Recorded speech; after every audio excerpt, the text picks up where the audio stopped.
Boa noite a todos aí. Boa noite ao Israel que já está aí nos ouvindo. Escreveu assim, abrindo em grande estilo. Não poderia ser diferente hoje, né, Israel? Porque amanhã, dia 17 de dezembro de 2020, faz 250 anos que o Beethoven foi batizado, porque ele era católico, né? E na igreja católica as crianças são batizadas assim que nascem. Então amanhã faz 250 anos do batizado do Beethoven. E como as crianças, elas se batizavam, na verdade, antigamente, a criança nascia num dia, e no dia seguinte as pessoas batizavam as crianças, as mães batizavam as crianças no dia seguinte que nasceram. Então o que acontece? Provavelmente o Beethoven nasceu hoje, ou seja, hoje, porque como eu estou falando aqui, amanhã faz 250 anos que ele foi batizado, e as crianças se batizavam no dia seguinte ao nascimento delas. Hoje provavelmente faz 250 anos do nascimento de Ludwig van Beethoven, né? Que é um dos grandes compositores de música clássica de todos os tempos, né? Considerado um dos maiores por muita gente, tá bom? Então eu comecei hoje aí com esse trechinho aí da Nona Sinfonia, né? O Ode à Alegria, né, em português. Inclusive isso virou, acho que hino da União Europeia, se eu não me engano, né? Então, mas vamos lá. Depois de ter começado com um grande estilo, o Israel fala assim, pensei que ia começar com a Carmen, né? Porque na última live nós mencionamos aqui a Carmen de Bizet, justamente para falar de um dos aspectos da formação da alma humana. Gostaria de dar boa noite aí também para o Bernardo Galês, que chegou aí. Obrigado pela presença também, Bernardo. Sua presença é sempre muito bem-vinda, na verdade. Bem como a do Israel, que eu já mencionei, que está sempre aí conosco. Então, assim, pensei que fosse a Carmen, né? Gostei da ideia, Israel. De repente, na próxima eu vou abrir com a Havaneira, né? Posso abrir a próxima live desse jeito, né? Pode ser interessante. Ou então com o dueto das Rosas, acho que é das Rosas, se eu não me engano, lá do Dom José e da Micaela. Aquilo é de chorar, assim, de bonito, cara. Enfim... na segunda-feira eu estava assistindo a live novamente, que eu tive uns problemas de conexão, eu percebi que faltou uma explicação ali, que eu dei que o áudio não estava saindo bom, estava tendo uma confusão de... O meu celular, hoje eu não estou nem gravando com o meu antigo, estou gravando com um outro que é antigo, mas funciona melhor. E aí o que acontece? Na segunda-feira eu falava que a estrutura da sociedade como um todo, para Platão, ela depende muito da estrutura interna do ser humano, né? Ou seja, o que é a justiça na sociedade, o que é a justiça nas coisas. O Bruno até mencionou isso quando ele fala que lá na República, eu acho que é logo no início da República, que Sócrates fala o seguinte, olha, nós queremos ver essa coisa que é a justiça, mas num indivíduo é muito difícil. Então vamos multiplicar o número de indivíduos, ou seja, numa cidade, que ali de repente fica mais fácil de a gente identificar. Por que Platão faz isso? Muita gente pensa, e o Bruno mencionou com toda a razão, por exemplo, recentemente o Karl Popper, né, ele fala que Platão ali está o esboço de uma sociedade totalitária e tal, nada mais falso, né? O Karl Popper vai falar de sociedade aberta, né?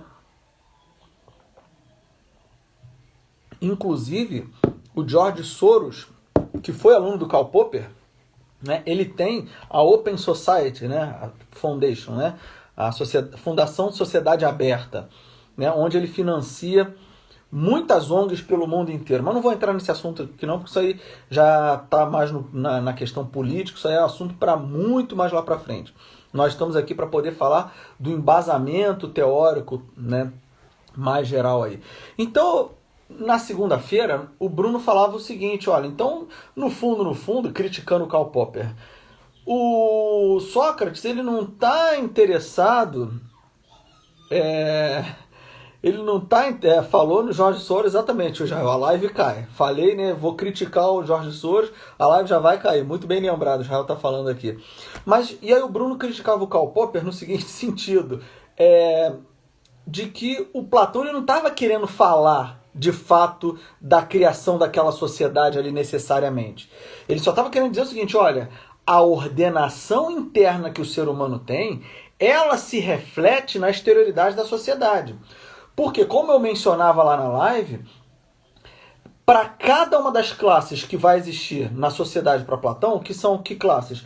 A classe daqueles que trabalham nas necessidades materiais, trabalhadores, artesãos, comerciantes, a classe dos governantes, dos guardas, dos guardiões e a classe dos governantes. Cada uma dessas classes, a pessoa que tem que estar numa determinada classe ali, nela vai prevalecer um dos aspectos que eu mencionava na última live. Quais são as almas? Alma racional, alma irascível e alma concupiscível. Os trabalhadores, neles tem que prevalecer a alma concupiscível, porque eles desejam ter as coisas.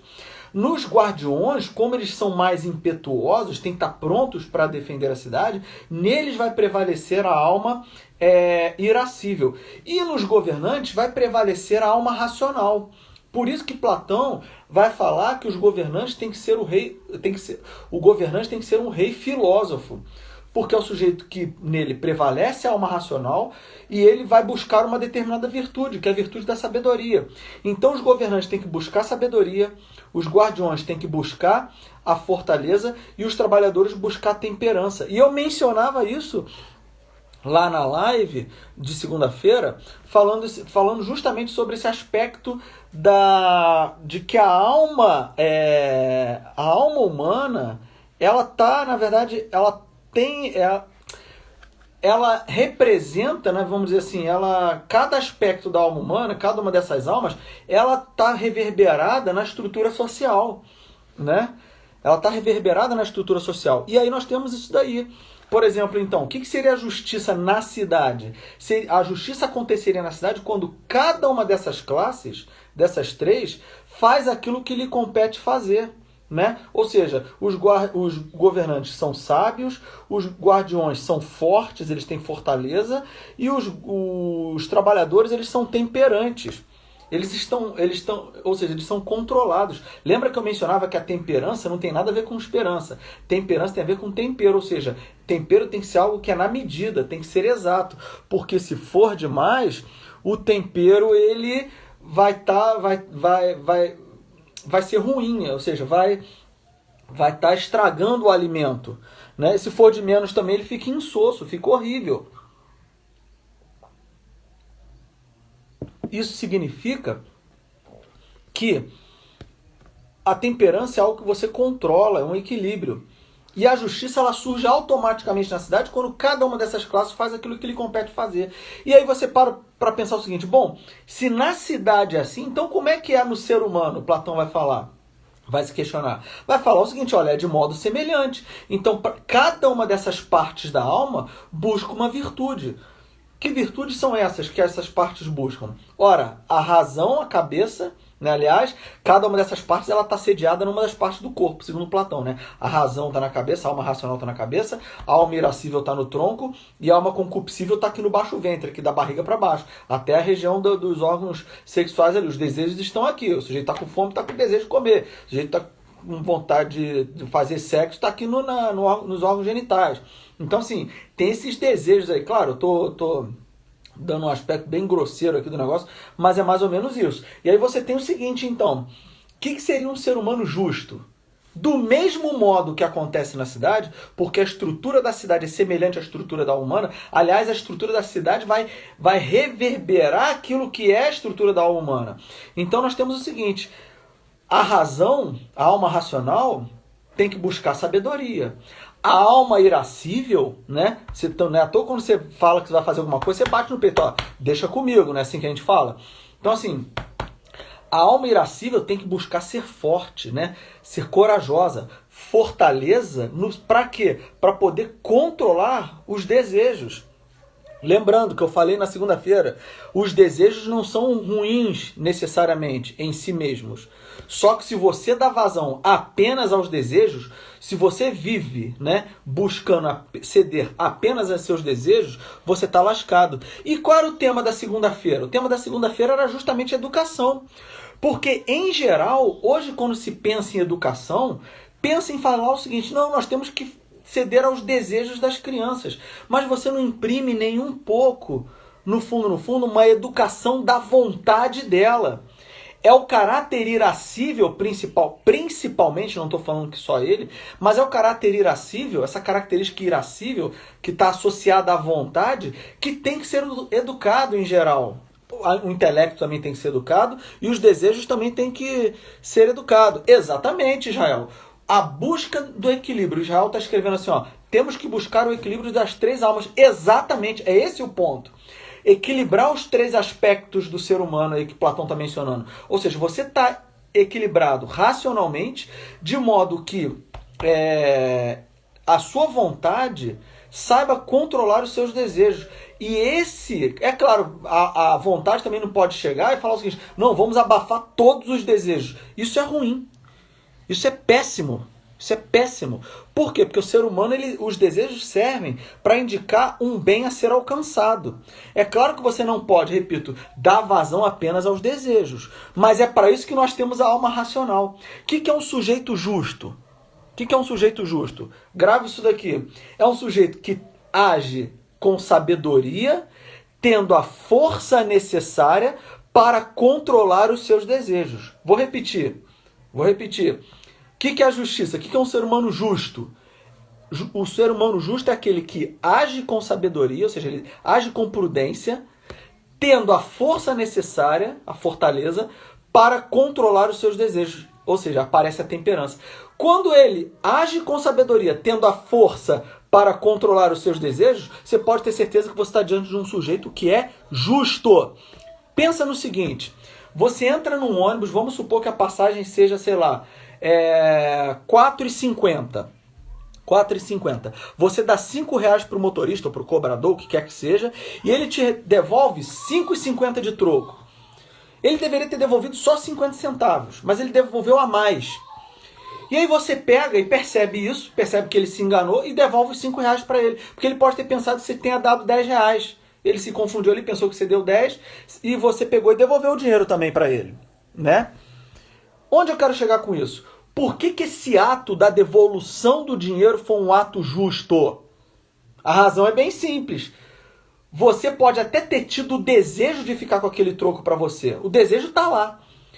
Mas o mais importante é você o quê? Ter a prudência, a sabedoria de saber que aquilo não te pertence.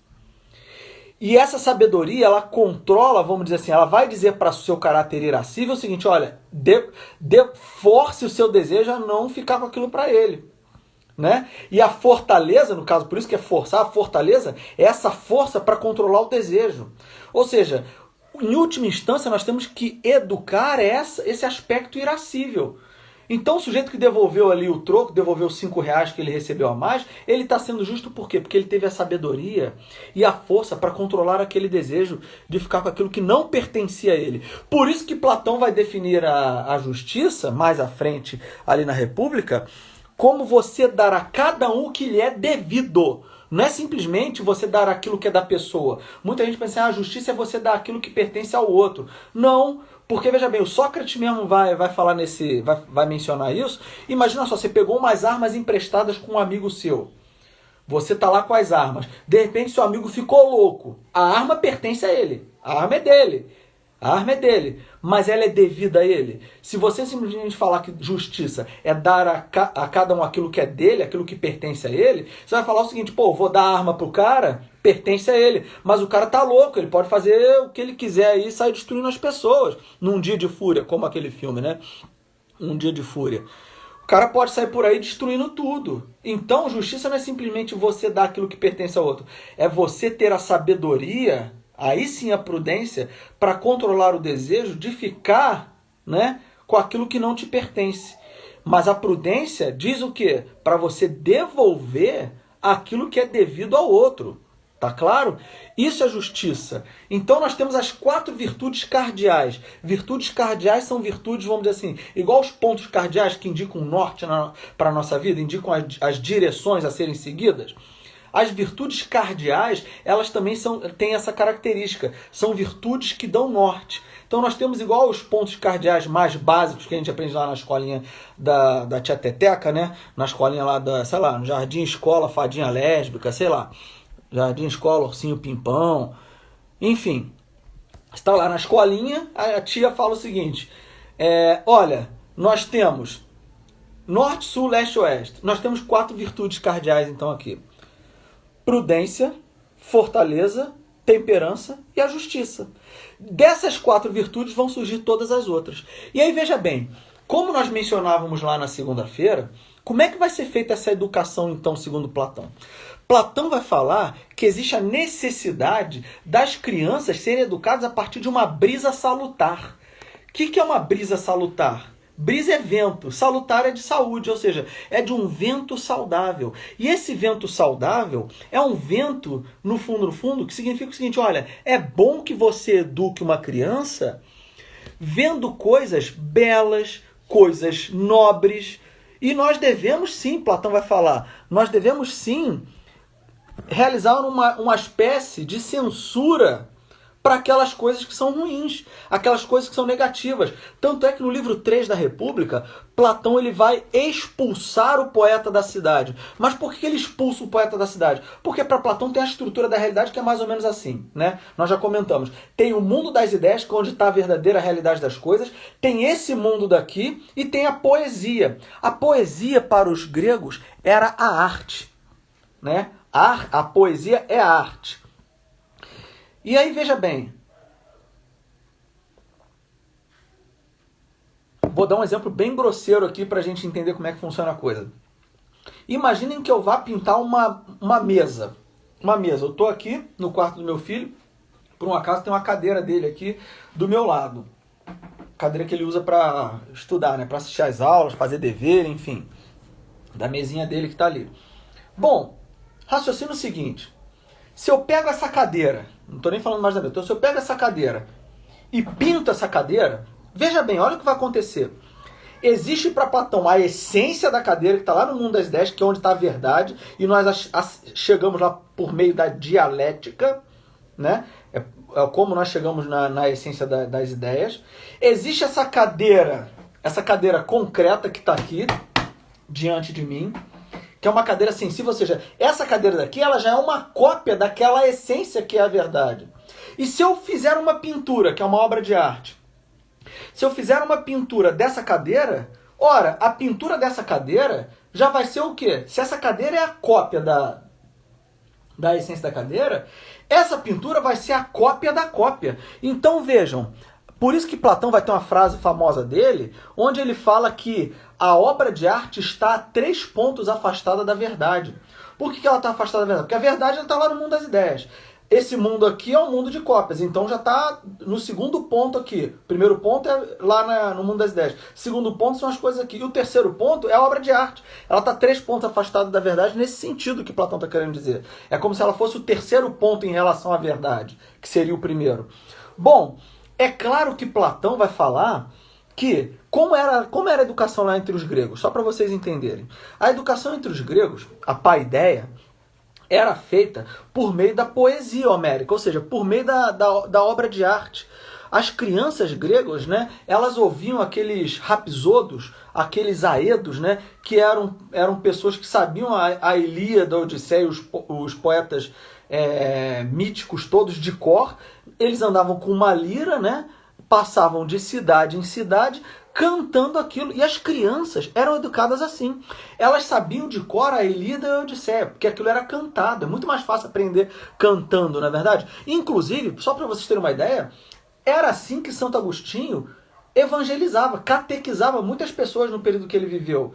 Ele pegava músicas, né? Segundo alguns biógrafos dele, Santo Agostinho pegava algumas músicas que eram cantadas na época e fazia paródia com essas músicas, cristianizando essas músicas. Então as pessoas conheciam as músicas e aí Santo Agostinho colocava ali uma letra que era cristã e as pessoas começavam a cantar aquelas músicas cristãs e memorizavam passagens bíblicas, passagens do Novo Testamento em geral, né? E coisas importantes da vida cristã. Olha que interessante, ou seja, é a música, é a arte, no caso, ajudando a educação. E era assim que os gregos se educavam. Só que, veja bem, Platão ele vai perceber o seguinte, nós temos um problema aqui. Existe uma determinada... na educação grega, eu estou gaguejando aqui porque eu estou lendo Israel escrevendo ali. Israel, já encontrou esses áudios? Qual áudio? Israel, me explica melhor aí enquanto eu vou explicando o que eu tenho que explicar. Por exemplo, essas crianças... os áudios do Santo Agostinho, é isso que você está perguntando? Não. Eu até queria, de repente, tô para perguntar a um amigo meu, pedir o livro emprestado a ele, para ver onde estão essas obras, né, que Santo Agostinho se baseava, enfim. Seria um negócio interessante, né? Ver se tem algum documento histórico especificamente sobre isso, tá? Eu estou falando dos biógrafos, que os biógrafos comentam isso. Eu mesmo não tive acesso à fonte primária, tá? Mas veja bem, as crianças eram educadas a partir a Ilíada cantada. Isso você está perguntando. Não, cara, eu não tenho isso também não. Até porque, por exemplo, o Gastão, que é um amigo nosso aqui, que é formado em composição, é regente do coral e da orquestra da UCP, já convidei ele a participar de uma live. No início do ano que vem, de repente, vou fazer uma live com ele, vou preparar um material bem bacana para fazer pergunta a ele. Eu já vi uma palestra dele, depois eu até quero confirmar com ele, que, se eu não me engano, ele comentou que não existe registro histórico, infelizmente. Eu até estou para perguntar para ver se isso ainda procede. Porque, sei lá, vai que ele descobriu uma obra lá que o sujeito falou que tem. Mas não se tem registro histórico de como é que era a música de fato. Você cria imaginativamente, mas registro histórico mesmo, se eu não me engano, não tem. Você mais do que eu deve saber sobre isso, né, já? Porque você é violinista, toca em orquestra, grande orquestra no Rio de Janeiro, enfim. Mas o que eu estou querendo dizer é o seguinte: as crianças eram educadas pela poesia grega. Só que existem passagens na poesia grega que são passagens degradantes, onde o sujeito está lá vendo o amigo morrer no campo de batalha, e o sujeito ele dá um piti, né? Aquiles dá um piti, e aí ele simplesmente dá um piti mesmo. Meu Deus, morreu, né? Ou seja, um herói dando um piti, tendo um ataque de pelanca, vamos dizer assim, pega mal pra caramba pra criança. Então você quer educar o guardião num primeiro momento, se bem que eu tenho um professor que tem uma tese de doutorado em que ele defende, ele foi meu professor na faculdade, ele defendeu na tese de doutorado dele que a educação para Platão, ele buscou elementos para mostrar que Platão está querendo falar que a educação serve para os três, porque existe uma interpretação tradicional de que a educação em Platão é voltada apenas para o guardião, principalmente, né? Mas aí ele mostra lá na tese de doutorado dele que é para todas as classes a educação. Mas o que interessa é o seguinte: se a educação é para os trabalhadores, para os guardiões ou para os governantes, a questão aqui não é essa. A questão é: o que você vai ensinar para as crianças? Essa é a questão, né? Não pega bem você, por exemplo, você quer imprimir um caráter mais rijo, mais forte de fato no guardião, você não vai mostrar um herói que é um guerreiro dando um ataque de pelanca, parecendo uma mulherzinha. Você não pode fazer esse tipo de coisa. Você tem que dar o quê? Você tem que dar substância real, concreta, para o sujeito se forjar-se internamente, de modo que ele possa ver um perigo e vamos dizer assim, usar-se da sua razão e ter o caráter irascível necessário para atacar ou para poder recuar. Até porque coragem não é você enfrentar tudo quanto é problema. Coragem é você ter consciência daquilo que você deve temer.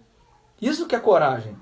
É o conhecimento daquilo que você deve temer. E não simplesmente, olha que gostosão que eu sou, vou sair metendo porrada em todo mundo. Não é isso. Engraçado, isso me lembra, num grupo de amigos meus que estudaram comigo na 6ª, 7ª, 8ª série, um garoto vendendo lá um amigo meu botou lá uma propaganda de um salmão, que era um salmão chum, né? Um salmão selvagem.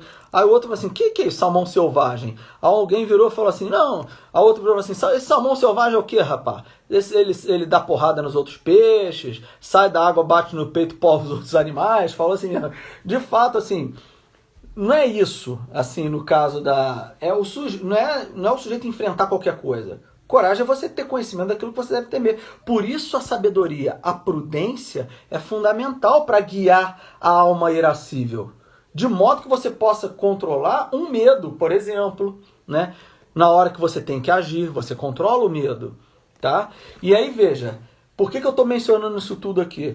Para a gente entender que a educação como um todo, ela tem que ser feita na base do exemplo também, né? É claro que Platão, nós poderíamos dizer que Platão está criticando várias coisas aí também. Por exemplo, vocês já viram artista hoje em dia que quer dar pitaco sobre tudo? O cara acha que ele tem o direito de dar pitaco sobre tudo. O cara interpretou um médico lá na novela, ele acha que agora está apto a dar pitaco sobre o coronavírus, né? SARS-CoV-2, sei lá. O cara, por quê? Porque ele interpretou um médico. Esse é um dos problemas, inclusive, que Platão está falando da poesia. Porque o sujeito, de tanto ele imitar, ele vai falar que a obra de arte tem esse caráter mimético.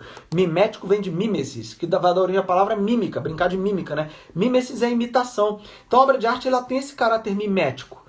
Só que o artista, de tanto ele imitar, ele acha que ele está apto a falar sobre o assunto do qual ele imitou. Né? Isso é um problema. Você imagina um sujeito que imita um juiz. O sujeito está imitando o juiz, ele está achando que ele está podendo falar sobre tudo em termos de justiça. Só porque ele está imitando o juiz na poesia.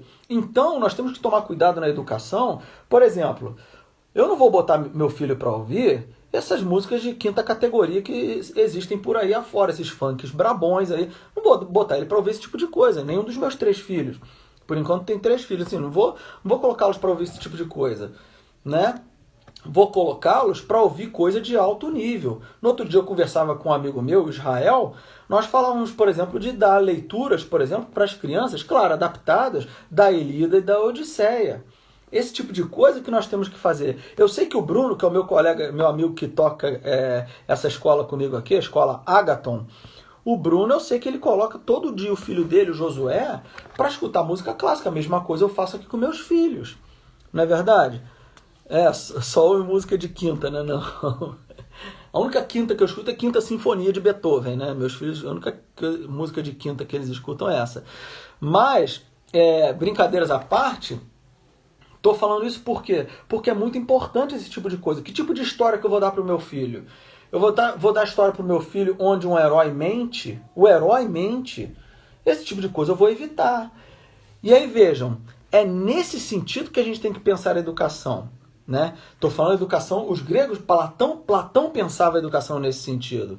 De pensar o seguinte, olha, eu sei que esse tipo de coisa o sujeito ele é capaz de imitar e ele cria um pouco de trejeito daquilo. Por isso que ele vai falar, quando ele fala dos modos musicais, na República ele apresenta esses modos musicais, ele fala lá do modo Dório, modo Jônio, que tipo de impressão esses modos causam internamente nas pessoas. Platão já fala isso na República. Então, assim, os modos, hoje em dia nós temos basicamente modo maior e modo menor. Quem escuta uma música em modo menor sabe que, em geral, ela tem um caráter mais melancólico, enquanto o modo maior tem uma coisa para cima, né? Nós começamos aqui a live de hoje com o Ode à Alegria do Beethoven, né? Porque eu estava mencionando que faz 250 anos do nascimento dele hoje, provavelmente. Então, assim, o Ode à Alegria, ele é em Ré maior, né, Israel? É Ré maior, porque é pra cima, né? Fá, Fá, Sol, Lá, Sol, Fá, Mi, é um negócio assim, né? Então é Ré maior, pra cima, um negócio super pra cima, né? E aí, veja bem, você quer uma música alegre, você não vai fazer ela em tonalidade menor. É claro que existem certos aspectos melancólicos que fazem com que nós venhamos a uma interioridade maior, o que também tem a sua função, não é verdade? Também tem a sua função. Você vai cantar uma música, em geral, de júbilo, você não vai fazer uma coisa, imagina só, vou cantar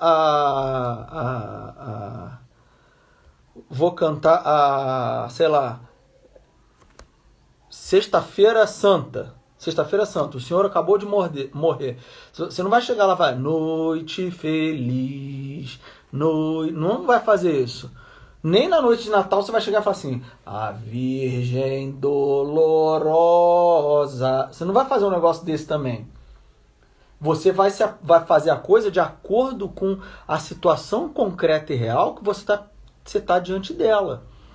Por isso que é muito importante essa questão